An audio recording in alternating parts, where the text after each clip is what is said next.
எந்த நேரத்திலும் இந்த வார்த்தை தான் நம்முடைய வாயிலிருந்து வெளிப்பட வேண்டும். குறையாவே இருந்தாலுமே கூட, கஷ்டமே ஏதோ கொஞ்சம் இருந்தாலும் கூட, சிரமங்களும் நெருக்கடிகளும் நம்மளை சுற்றி இருந்தாலும் கூட, அல்ஹம்துலில்லாஹ் அப்படின்னு சொன்னோன்னா நிச்சயமாக அந்த வார்த்தையின் பரக்கத்தினாலே அல்லாஹ் நம்முடைய சிரமங்களையும் கஷ்டங்களுக்கும் தீர்வை தருவான்.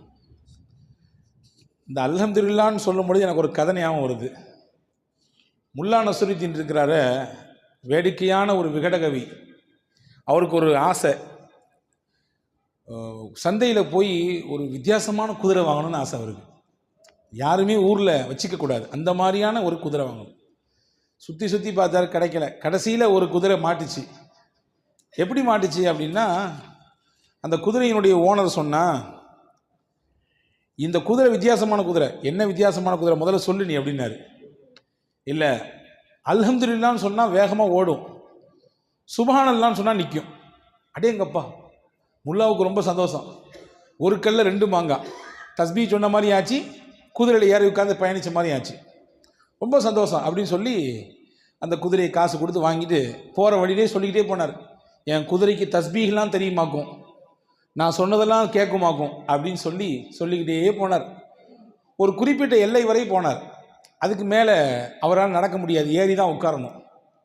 ஏறி உட்கார்ந்தார் பாருங்க, அந்த விரிப்பு நல்ல அழகான பஞ்சு மெத்த மாதிரி இருந்துச்சு. ஏறி உட்கார்ந்த உடனே யதார்த்தமாக அவருக்கு வாயில் அல்ஹம்துலில்லாஹ்னு சத்தம் போட்டார். எடுத்துச்சு ஓட்டம். ஓட்டம்னா ஓட்டம், அப்படி ஒரு ஓட்டம். அவருக்கு சந்தோஷமாக தான் இருந்துச்சு ஆரம்பத்தில். ஆனால் வேகம் கூட கூட கூட வயிறுலாம் கலங்குது. கலங்கின வயிற்றில் எதை சொன்னால் நிற்குன்றதை மறந்துட்டான் மனுஷன். இப்போ எதையாவது ஒன்று கிடக்க ஒன்று சொல்லி இன்னும் கொஞ்சம் வேகமாக ஸ்பீடு எடுத்துச்சுன்னா என்ன பண்ணுறது? இது போய்கிட்டே ஒரு குறிப்பிட்ட எல்லை போச்சு. ஒரு பெரிய பாலும் குழி, பெரிய ஒரு குழி. அந்த குழியை பார்க்குறாரு. இன்னைக்கு போச்சு கதை, எதையோ ஒன்று வாங்க வந்து நம்ம உயிரை விட போகிறோம் அப்படின்னு நினச்சிக்கிட்டே அங்கே பார்த்துக்கிட்டே போகிறாரு. ஒரு குழிப்பாக எம்புடு பெருசு இருக்கு குழின்னு சொல்லி எட்டி ஒரு பார்வை பார்த்தாரு பாருங்க. அது பெரிய குழி. சுப்ஹானல்லாஹ்னாரு அந்த குழியை பார்த்துட்டு. ஏதாவது ஆச்சரியமான விஷயத்தை பார்த்தா சொல்லுவோம்ல, சுப்ஹானல்லாஹ்னு சத்தம் போட்டார். டக்குன்னு சட்டன் பிரேக் போட்டுச்சு குதிரை. அப்போ புரிஞ்சுக்கிட்டாரு, ஓ சுப்ஹானல்லாஹ் சொன்னால் தான் நிற்கும் போல தெரியுது, நம்ம வேகத்தில் இதை மறந்துட்டோம். எல்லா விதத்தும் அல்லாஹ் தான் பாதுகாப்பானவன். இந்த குழியிலிருந்து நம்மளை அல்லாஹ் தான் பாதுகாத்தான். யா அல்லாஹ் உனக்கே எல்லா புகழும் அல்ஹம்துலில்லாஹ். மறுபடியும் என்ன ஆயிருக்கும் கதை? கந்தலாயிருக்கும் இல்லையா? அன்பான சகோதரர்களே, வாழ்நாள் முழுக்க நமக்கு சிரமமோ நெருக்கடியோ கஷ்டமோ அல்ஹம்துலில்லாஹ் சொல்லி பழக வேண்டும். அதுக்கு கேட்காதீங்க முல்லா மாதிரியே அல்ஹம்துலில்லாஹ் சொல்லணும் அப்படின்னு கேட்காதீங்க. அன்பு சகோதரர்களே, இன்றைக்கு ஓதிய வசனத்திலே ஒரு செய்தி. சூரா யூனுஸ் என்கின்ற அத்தியாயம் ஓதப்பட்டது. அந்த யூனுஸ் அத்தியாயத்திலே அல்லாஹ் தஆலா சொர்க்கத்திலே சொர்க்கவாதிகள் என்ன வார்த்தைகளை பயன்படுத்துவாங்க, என்ன வேர்ட்ஸ் அதிகமாக யூஸ் பண்ணுவாங்க அல்லாஹ் சொல்கிறான். இன்னைக்கு உலகத்தில் நமக்கு வாழணும்னா மூச்சு தேவை. உள்ளே இழுக்கிறோம், வெளியே விடுறோம். இதில் ஏதாவது ஒன்று தடைப்பட்டு போனாலும் வாழ்க்கை முடிஞ்சு போச்சு. அப்படிதான் சொர்க்கவாதிகளின் மூச்சு என்ன அப்படின்னா, அல்லாஹ் சொல்கிறான் தஸ்பீஹும் தஹ்மீதும். உள்ளே இழுக்கும்போது சுப்ஹானல்லாஹ் சொல்லுவாங்க, வெளியே இழுக்கும்போது அல்ஹம்துலில்லாஹ் சொல்லுவாங்க. தாவாஹும் ஃபீஹா சுப்ஹானக்கல்லாஹும்ம வ தஹிய்யத்துஹும் ஃபீஹா சலாம். சொர்க்கத்திலே சொர்க்கவாதிகள் அவர்களுடைய தஸ்பீஹ் என்னவாக இருக்கும்? சுப்ஹானல்லாஹ்வாக இருக்கும். அவங்க சந்திச்சு கொண்டா என்ன சொல்லுவாங்க? அஸ்ஸலாமு அலைக்கும் என்று பரிமாறிக்கொள்வார்கள். அவங்களுடைய வார்த்தையில் பெரும்பாலும் அவங்க பயன்படுத்துறது அல்ஹம்துலில்லாஹ். துவக்கம் சுப்ஹானல்லாஹ், இடையில் சலாம், முடிவிலே அல்ஹம்துலில்லாஹ். இதை தான் அவர்கள் அதிகப்படியாக பயன்படுத்துவார்கள் என்று அல் குர்ஆன் ஷரீஃப் நமக்கு தெளிவுபடுத்துகிறது. அன்புக்குரிய சகோதரர்களே, நல்ல உணவை நான் சாப்பிட்றோமா இல்லையா? எத்தனையோ நபர்கள் உலகத்திலே எச்சில் இலையில் கிடைக்கக்கூடிய உணவு தான் அவர்களின் வயிற்று பசியை ஆற்றுகிற உணவு. உலகத்திலே பசியோடி ஒரு புறம் பார்த்தால் அதிகப்படியான டன் கணக்கிலே உணவு விரயமாகிறது. அதே மறுபுறம் பார்த்தால் ஒரு வேளை சாப்பாட்டுக்கு கூட உணவில்லாமல் பசியோடு இரவை கழிக்கக்கூடியவர்களுடைய பட்டியல் லட்சக்கணக்கில் கூடி இருக்கிறது. இப்போ நல்ல சாப்பாடெல்லாம் தர்றான், அதே மாதிரி நல்ல தண்ணியை குடிக்கிறோம், நமக்கு நினைக்கிற மாதிரி தண்ணி நமக்கு கிடைக்குது. அதே மாதிரி நம்முடைய உடல் உறுப்புகள்லாம் சலாமத்தாக இருக்குது. ஏதாவது அவயங்கள் துண்டாக இருக்கிறதா அல்லது இழப்பு ஏற்பட்டிருக்குதா? இல்லை, அல்ஹம்துலில்லாஹ் ஓரளவுக்கு உடல் உறுப்புகள் சலாமத்தாக இருக்குது. அதே மாதிரி நமக்கு அல்லாஹ் பெற்றோரை தந்திருக்கான். இவங்க தான் பெற்றோர், இவர் தான் அப்பா, இவர் தான் அம்மான்னு நமக்கு தெரியுது. உலகத்தில் எத்தனையோ பேர் தன்னை பெற்றவங்க யாருன்னே தெரியாது, அவங்களுக்கு தான் பிறந்த ஊர் என்னன்னு தெரியாது. நாடு என்னன்னு தெரியாது. அப்படியே நாடோடிகளாக வாழ்பவர்கள் உலகத்திலே உண்டு. அதே மாதிரி அல்லாஹ் தஆலா நமக்கு சந்ததிகளை தந்திருக்கிறான், பிள்ளைகளை தந்திருக்கிறான். எத்தனையோ பேர் பிள்ளை வேண்டும் என்ற ஏக்கத்தில் இருப்பவர்கள் உண்டு. அதே மாதிரி ரப்புல் ஆலமீன் அல்லாஹ் ஏதோ கொஞ்சம் நஞ்ச ஆரோக்கியத்தை நமக்கு வைத்திருக்கிறான். நிறைய பேருக்கு ஆரோக்கியம் ஃபுல்லாக இருக்குது, ஒரு சில பேருக்கு நெருக்கடிகள் இருக்கத்தான் செய்யுது. ஆனால் நீண்ட வருஷங்களாக பல்லாண்டு காலமாக படுக்கையில் கிடக்கக்கூடிய நிலையிலிருந்து அல்லாஹ் நம்மளை பாதுகாத்துட்டான். இது எல்லாத்துக்காகவும் நீ அல்லாஹுக்கு ஒரு நாளைக்கு எத்தனை அல்ஹம்துலில்லாஹ் சொல்லணும், எத்தனை தடவை அல்லாஹ்விற்கு நாம் நன்றி செலுத்த வேண்டும். அன்பு சகோதரர்களே, நன்றி செலுத்தியவர் நிச்சயமாக ஒரு காலம் அவருக்கு குறை வராது என்று குர்ஆன் சொல்கிறது. நீங்கள் உங்களுக்கு கொடுக்கப்பட்ட அருளுக்கு நீங்கள் நன்றி செலுத்தினால் நிச்சயமாக இன்னும் மேலே அதிகமாக தருவேன் உங்களுக்கு. ஒன்றும் இல்லைங்க, சாதாரணமாக பார்ப்போம். ஒரு நண்பர் தன்னுடைய மாமனார் நல்ல விலை உயர்ந்த வாட்ச், ரேடோ வாட்ச் வாங்கி கொடுத்தார். அதை போட்டு தன்னுடைய நண்பர்கிட்ட காட்டினார். இல்லையா, மாமனாருடைய அன்பளிப்பு எவ்வளோ தெரியுமா, 2.5 லட்சம் ஆகும் அப்படின்னாரு. அதை நினச்சி சந்தோஷப்பட்டு அதை வாங்கி கொடுத்த மாமனாருக்கு ரொம்ப மனப்பூர்வமான இதயத்திலிருந்து மகிழ்ச்சியையும் நன்றியையும் தெரிவித்து கொண்டார். இது ஒரு புறம். நான் கேட்கிறேன், ரேடோ வாட்ச் வாங்கி கொடுத்த மாமனாருக்கு நன்றி என்றால் அதை கட்டுவதற்கு கையை தந்திருக்கக்கூடிய அல்லாவிற்கு, அந்த மணியை பார்ப்பதற்கு கண்ணை தந்திருக்கக்கூடிய அல்லாவிற்கு, சின்ன முள்ளு இத்தனையில் இருந்தால் பெரிய முள்ளு இத்தனையில் இருந்தால் இத்தனை தான் மணி என்பதை சிந்தித்து உணரக்கூடிய ஆற்றலை, சிந்தனை திறனை தந்த அல்லாவிற்கு எத்தனை நாட்கள் நாம் நன்றி செலுத்த வேண்டும், அல்ஹம்துலில்லாஹ் சொல்ல வேண்டும். அன்பு சகோதரர்களே, 24 மணி நேரமும் உடலிலே ஒவ்வொரு நாளும் இயங்கிக் கொண்டே இருக்கிறது ஒன்று. இரத்தங்கள் சுத்திகரிப்பு செய்யப்பட்டு கொண்டே இருக்கிறது. சிறுநீரகம் அந்த வேலையை மிகச்சிறப்பாக செய்து கொண்டே இருக்கிறது. என்றாவது ஒரு நாள் அதில் ஏதாவது ஒரு சின்ன முடக்கம் ஏற்பட்டு, ஏதாவது ஒரு சின்ன கோளாறு ஏற்பட்டு, இரத்த சுத்திகரிப்பு இல்லை ஆனால் செய்தாக வேண்டும், நீங்கள் என்ன செய்யுங்க, செயற்கையாக போய் டயாலிசிஸ் பண்ணிக்கங்க என்று சொல்லும் பொழுதுதான் இத்தனை ஆண்டுகள், இத்தனை வருடங்கள் அல்லாஹ் நமக்கு எந்த காசையும் வாங்காமல் சுத்திகரித்து கொண்டே இருந்திருக்கிறானே. ஒரு நாளைக்கு டயாலிசிஸ் பண்ணிட்டு வரணும்னா குறைஞ்சது 2500 ரூபாய், கூட்டினது இன்னும் நிறைய போய்கிட்டே இருக்குது. யோசிக்கிறோம், அல்லாஹ் கணக்கிட்டு பாருங்கள், ஒரு நாளைக்கு குறைந்தபட்சம் 1000 என்று போடுங்கள், ஒரு மாதத்திற்கு எவ்வளவு ஆனது, ஒரு வருடத்திற்கு எவ்வளவு ஆகிறது. இதையெல்லாம் வாங்காமல் சீராக அல்லாஹ் நம்முடைய உடலிலே அந்த இரத்தத்தை சுத்திகரிப்பு செய்து இயக்கிக் கொண்டே இருக்கிறான். எத்தனை முறை அல்ஹம்துலில்லாஹ் சொல்ல வேண்டும். யோசித்திருக்கிறோமா என்றாவது ஒரு நாள் நாம் சாப்பிடுகிறோம், சாப்பிடுகிற உணவெல்லாம் கரைகிறது உள்ளே. எப்படி கரைகிறது? கடினமான பொருளையும் கூட கரைத்து தள்ளி விடுகிறது இல்லையா? பல்லால கூட கடிக்க முடியாது சில பொருளை, ஆனால் எப்படியோ கடிச்சு நறுக்கி முறுக்கி உள்ளே போட்டுடுறோம். ஆனால் பல்லால கூட கடிக்க முடியாத ஒரு பொருள் இந்த வயிற்றுக்குள்ளே போன பிறகு எப்படி அது கரையுது அப்படின்னா, அல்லாஹ் அதிலே ஒரு மகத்துவத்தை வைத்திருக்கிறான். ஒரு சிறப்பான அமிலம், ஹைட்ரோக்ளோரிக் என்று சொல்லக்கூடிய ஒரு அமிலம் உள்ளே சுரக்கிறது. அந்த ஹைட்ரோக்ளோரிக்கு எவ்வளோ பெரிய சக்தி உண்டு அப்படின்னா, ஒரே ஒரு சொட்டு எடுத்து கையில் நீங்கள் வச்சிங்கன்னா இங்கிட்டு வந்துடும். உள்ளங்கையில் மேலே வச்சிங்கன்னா அந்த அமிலத்தினுடைய சக்தி பவர் எவ்வளோன்னா இங்கிட்டு வெளியே வந்துடும். அவ்வளவு பவர்ஃபுல்லானது. ஆனால் அந்த அமிலம் நம்ம வயிற்றினுடைய உள்பாகத்திலே அல்லாஹ் சுரக்க வைத்திருக்கிறான். எதற்கு வைத்தான்? கடினமான பொருள் உள்ளே போனாலும் அதை பஸ்மமாக்கக்கூடிய வேலையை அது செய்கிறது. எத்தனை முறை சாப்பிட்டோடு அல்ஹம்துலில்லாஹ் சொல்ல வேண்டும். போனது செரிக்காமல் நின்று விட்டால், உள்ளே போனது ஏதாவது திட்டுமுட்டாடினால் அன்னைக்கு இரவு தூக்கம் வருகிறதா? அடுத்த நேரம் என்ன நடக்கும் என்ற யோசனை வருகிறதா இல்லையா? அடைக்கிற மாதிரி இருக்குதே, இங்கிட்டு வேற ஓரமாக வலிக்கிற மாதிரி இருக்குதே, என்ன ஆச்சுன்னு தெரியலையே, யோசிக்கிறோமா இல்லையா? உள்ளே போனது செரிக்காமல் வெளியே வராமல் இருந்தால் என்ன நடக்கும் கதை? ஒரு நாள் அல்லாஹ் மனிதனின் பவரை, சக்தியை, அல்லாஹ் பலத்தை எதில் வைத்திருக்கிறான் என்றால் மலத்தில் தான் வைத்திருக்கிறான். மலம் அதிகப்படியாக வெளியே போனாலும் பிரச்சனை, போகாமல் இருந்தாலும் பிரச்சனை இல்லையா? அப்போ செரிக்க செய்கிறானே அல்லாஹ், அவனுக்கு எத்தனை முறை அல்ஹம்துலில்லாஹ் சொல்ல வேண்டும், எத்தனை முறை அல்ஹம்துலில்லாஹ் சொல்ல வேண்டும்? யோசித்திருக்கிறோமா? அன்பு சகோதரர்களே, செரித்த உணவு வெளியேறுகிறது, ஆனால் தானாக வெளியேறவில்லை. நாம் அதற்கு யோசிக்கிறோம், வெளியே போகணும்னு நினைக்கிறோம், குறிப்பிட்ட இடத்துக்கு போகிறோம், போய் நம்ம அந்த பொசிஷனில் அமர்றோம். அதுக்கு பின்னாடி தான் நம்ம உடலில் கழிவுகள் எல்லாம் வெளியே போகிறது. என்றாவது ஒரு நாள் இப்படி யோசித்ததுண்டா?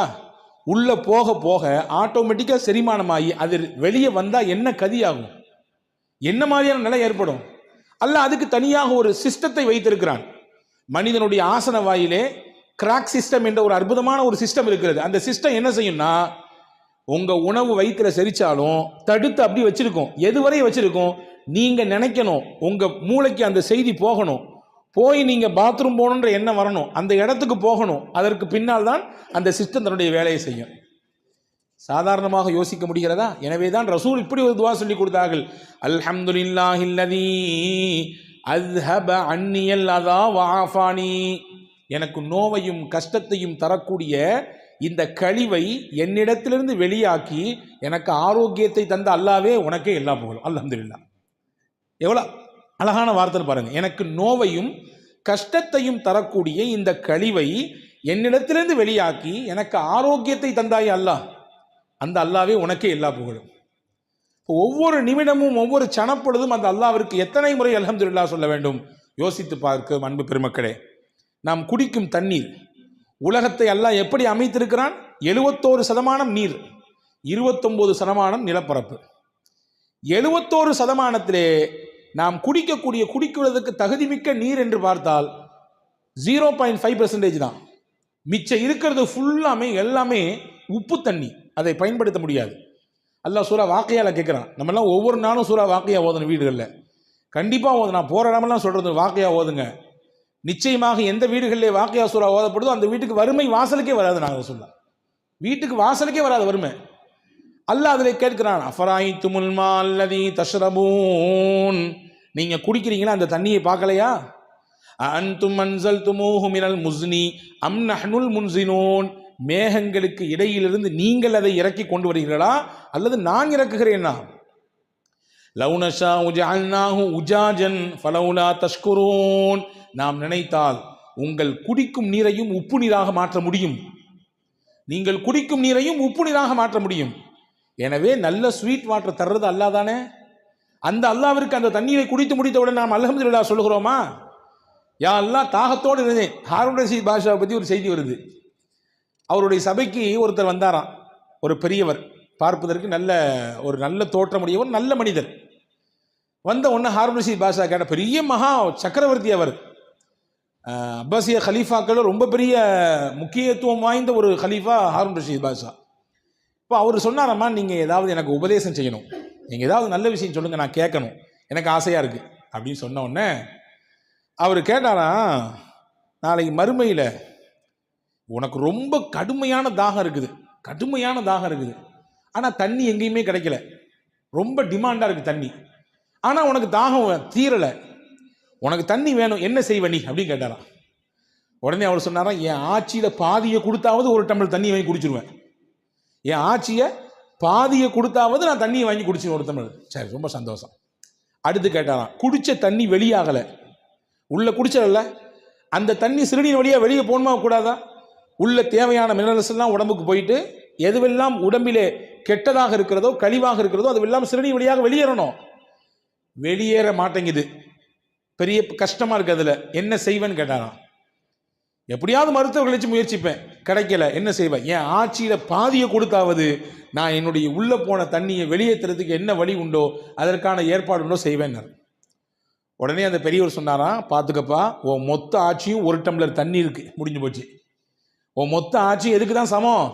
ஒரு டம்ளர் தண்ணீருக்கு தான் சமம். அல்லாவை பயந்து அல்லாவுக்கு நன்றியோடு வாழ்ந்து கொள். எல்லாம் இருக்கு, என்கிட்ட கார் இருக்குது, நல்லா படிச்சிருக்கேன், நிறைய பேங்க் பேலன்ஸ் இருக்குது, அல்ஹம்துலில்லாஹ் போதுமான அளவுக்கு சொத்து இருக்குது, என்ன வந்தாலும் பார்த்து அப்படின்ற மனப்பால் குடிச்சிட வேண்டாம். எல்லாமே ஒரு டம்ளர் தண்ணீர் தான் இருக்குது. எல்லாத்துக்குமே பாடம் இது, எல்லாத்துக்கும், எனக்கும் பாடம் உங்களுக்கும் பாடம். ஒரு டம்ளர் தண்ணி தான், உள்ள போகலனாலும் பிரச்சனை, போன தண்ணி வெளியே வரலனாலும் பிரச்சனை. எனவே அல்லாவை பயந்து உன்னுடைய வாழ்க்கையை அமைத்து அல்லாவுக்கு நன்றி சொல்லு என்று சொன்னார்கள் அந்த பெரியவர் என்பதாக நாம் வரலாற்றை பார்க்கிறோம். அன்பர்களே, குறைவாக என்ன கொடுத்தாலும் அல்ஹம்துலில்லாஹ், நிறைவாக இருந்தாலும் அல்ஹம்துலில்லாஹ். ஆனால் நம்மள பழக்கம் என்ன தெரியுமா? எது நமக்கு கம்மியாக கிடைச்சதோ அல்லது எது கிடைக்கலையோ அதை நினைச்சு அங்கலாய்ந்து கொண்டே இருப்போம். ஏதாவது ஒரு சின்ன பிரச்சனைனாலும் அதை பற்றி புலம்பி தள்ளுவோம். எப்படிங்க இருக்கிறீங்கன்னு யார்ட்டையா கேளுங்களேன். இங்கே அல்ஹம்துலில்லாஹ் நீங்கள் சிறப்பாக சொன்னீங்க, வெளியே கேட்டு பாருங்க, எங்க ஜரத், முதுகு வலி, மூட்டு வலி, அங்கே வலி, இங்கே வலி, கடையில் பிரச்சனை, வீட்டில் பிரச்சனை என்று நமக்கு எதுவெல்லாம் குறையோ அதை மட்டுமே வெளிப்படுத்துவோம். நிறையின் பக்கத்தை பார்க்கவே மாட்டோம். அன்பர்களே, எது கிடைக்கிறதோ அது குறைவானாலும் அல்ஹம்துலில்லாஹ் என்று சொன்னால் அல்லாஹ் நிறைவாக தருவான். பாருங்கள், ஒரு செய்தியோடு முடிக்கிறேன். பெருமானார் ஸல்லல்லாஹு அலைஹி வஸல்லம் முஸ்னத் அஹமதில் இந்த ஹதீஸ் வருகிறது. ரசூல் ஸல்லல்லாஹு அலைஹி வஸல்லம் வீட்டோடய ஒருத்தர் போனார். ரசூல் ஸல்லல்லாஹு அலைஹி வஸல்லம் என் கையில் கொஞ்சம் பேரிச்சம்பழம் வச்சுருந்தாங்க. அதில் ஒரு பேரிச்சம்பழத்தை எடுத்து அவர் கையில் கொடுத்தாங்க. ஒரே ஒரு பேரிச்சம்பழம், இதை வாங்கிட்டு என்ன செய்கிறது அப்படின்னு திருப்பி கொடுத்துட்டார். அதை என்ன செஞ்சார்? வாங்கி கொடுத்தது நீங்களும் நானும் அல்ல, இறை தூதர் முகமது ஸல்லல்லாஹு அலைஹி வஸல்லம். வாங்கியிருக்கலாம். அவர் ஒன்றை வச்சு எப்படி என்ன ஏங்க ஏதாவது யானை பசிக்கு சோள புரியன்னு கேட்பாங்கல்ல, அந்த மாதிரிலாம் கதையாக இருக்குன்னு நினச்சி கொடுத்துட்டாரு திருப்பி. ரசூல் சிரிச்சுக்கிட்டே இருந்தாங்க. அவர் போயிட்டார். இன்னொருத்தர் வந்தார். அதே மாதிரி ரசூல்லா கொடுத்தாங்க ஒரு படத்தை எடுத்து கையில். அவர் ரொம்ப பவ்யமாக குனிஞ்சு வாங்கிட்டார். நபி ஸல்லல்லாஹு அலைஹி வஸல்லம் தர்றாங்க. கொடுத்தது உங்களுக்கான சின்ன பழமாக இருந்தாலும் தர்றது அல்லாஹ்வின் தூதர். எனவே ரொம்ப மரியாதையாக வாங்கினார். ரசூல் ஸல்லல்லாஹு அலைஹி வஸல்லம் என்ன செஞ்சாங்க? உள்ள உம்மு சலமா ரதியல்லாஹு ஒருத்தர் ஒரு பிள்ளையை அனுப்பி ஒரு 40 திர்ஹம் கையில் இருக்கு வாங்கிட்டு வாங்கினாங்க. உள்ள உம்மு சலமா அம்மாட்ட 40 தங்க காசு இருக்கு வாங்கிட்டு வாங்கினாங்க. அந்த புள்ள போய் வாங்கிட்டு வந்தார். ரசூல் ஸல்லல்லாஹு அலைஹி வஸல்லம் அந்த ஒரு பேரிச்சம்பழத்தை ரொம்ப அருமையாக வாங்கி அல்ஹம்துலில்லாஹ் சொன்னார்ல, அவர் கொடுத்தாங்க. நீ அல்ஹம்துலில்லாஹ் சொன்னதுனால அல்லாஹ் உனக்கு கொடுத்த கிஃப்ட் இதுன்னாங்க. கிடைச்சது கொஞ்சம் தான் நினைச்சு நீ அங்கலாயவில்லை, நீ வருத்தப்படல, நீ அதை நினைச்சு புலம்பல, இதை வச்சு என்னத்தை பண்றது அப்படின்னு நினைக்கல. ரசூல் கொடுத்துருக்காங்க அல்ஹம்துலில்லாஹ் என்று சொல்லி வாங்கிட்டல்ல, அல்லாஹ் உனக்கு 40 திருப்பி தர்றான். நீ சொன்னதுக்காக வேண்டி அல்லாஹ் கொடுக்குற 40 அப்படின்னு சொல்லி ஒரு ஹதீஸ் சொன்னாங்க. மா நஅமல்லாஹு அலா அப்தின் நிஅமா ஃபகால அல்ஹம்துலில்லாஹ் இல்லா கானமா உஅதிய கஸீரம் மிம்மா உகித. அல்லாஹ் எந்த ஒரு அடியானுக்கு தன் புறத்திலிருந்து ஒரு அருளை கொடுக்கிறானோ அதை வாங்கி கொண்டு அவர் அல்ஹம்துலில்லாஹ் என்று சொன்னால் கொடுத்ததை விட அல்லாஹ் அதிகமாக கொடுப்பான். என்ன கிடைத்ததோ அதை விட அல்லாஹ் அதிகமாக கொடுப்பான். இதுதான் பழக்கம். இந்த உயர்ந்த பண்பு முஸ்லிம்களிடத்தில் இருக்க வேண்டும் என்று குர்ஆன் விரும்புகிறது. எனவே சொர்க்கவாதிகளின் பேச்சாகும் மூச்சாகும் அல்ஹம்துலில்லாஹ் இருக்குது. நீங்களும் உங்களுடைய வாழ்க்கையில உங்க அல்ஹம்துலில்லாஹ்வை நீங்க பேச்சாகும் மூச்சாகும் அமைத்து கொண்டால் உங்களுக்கும் அந்த உயர்ந்த சொர்க்கத்தை போய் சென்றடைய முடியும் என்கின்ற அழகிய விஷயத்தை அல் குர்ஆனிலே சூரா யூனுஸ் என்கின்ற அத்தியாயத்தின் இந்த வசனத்தின் வழியாக நமக்கு அல்லாஹ் எடுத்து எம்புகிறான். இன்ஷா அல்லாஹ் சொல்லலாமா எல்லாரும்? அல்ஹம்துலில்லாஹ். அல்லாஹு தாலா தௌஃபீக் செய்வானாக. முழுமையாக அவனை விளங்கி நல்லமல் செய்யக்கூடிய வாய்ப்பை அல்லாஹ் நசீபாக்குவானாக.